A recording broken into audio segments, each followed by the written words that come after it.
Sa index.html, gumamit ako ng HTML language. Sa index.html, ito magsisilbi kong home at may i-display yung mga item na nilagay ko.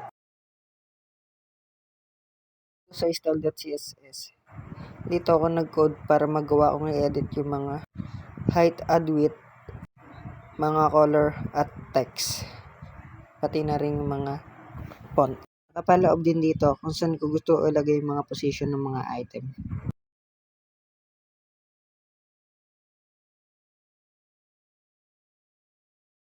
Sa about.html, gumawa ko ng form kung saan ito ang lalabas kapag pinindot ko yung about home.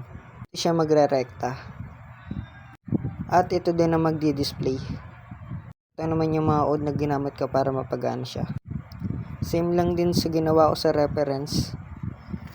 Same lang din ng almost ng code.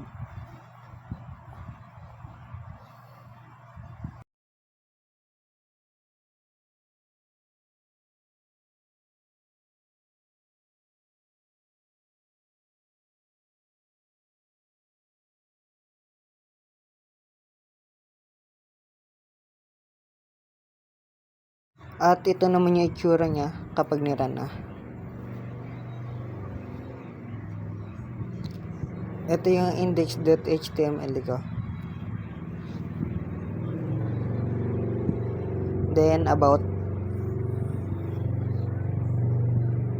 Next is reference. Bali dito ko kinuha yung mga code na pinag-aralan ko. Then sa chapter.